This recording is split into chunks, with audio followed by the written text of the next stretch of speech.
What if I told you there are real places on Earth where for one full day there is no law, no police, no protection, and no punishment, where you can commit almost any crime and walk away completely free?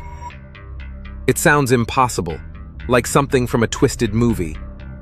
But the truth is, the Purge already exists, and it's much closer than you think.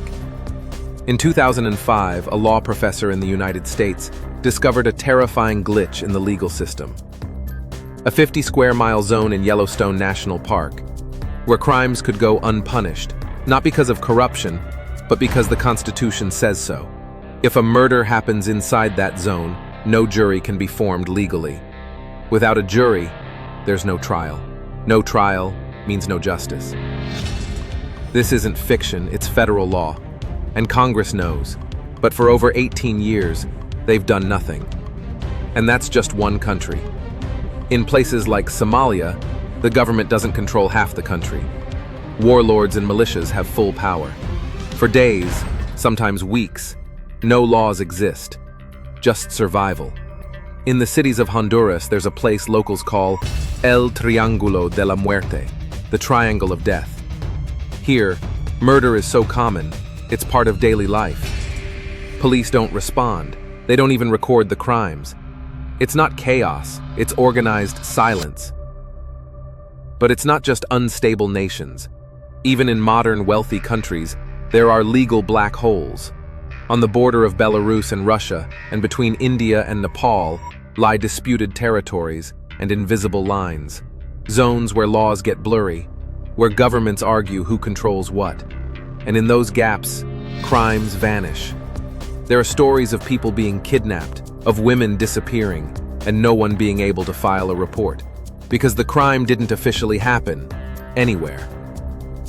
Some international waters work the same way. Pirates, yes, modern-day pirates, operate in lawless seas, where no country claims jurisdiction. If you're attacked out there, good luck. And then there's the digital purge. On the dark web, there are windows of time when law enforcement can't act. Live streams, black market auctions, hackers leaking government files in real time. And for a few hours, no one can stop them. But the scariest part? What happens when the purge isn't created by governments, but by society itself? During natural disasters, like Hurricane Katrina or the Turkey-Syria earthquake, cities collapsed, power vanished. 911 didn't work. For 24 to 72 hours, people were completely on their own. And in that gap, robberies, assaults, even murders happened, with no consequences, because no one was watching.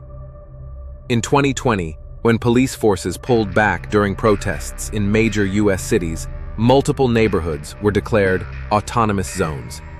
No cops, no control, only chaos. People think law is a permanent thing, that it protects them, always. But the truth is chilling. Law only exists when someone is there to enforce it. And when they're not, everything breaks. The Purge isn't fiction. It's already happening. In places we ignore, in times we forget, and sometimes in cities we live in. So here's the real question. If crime became legal for 24 hours, what would you do? Or worse, what would someone do to you?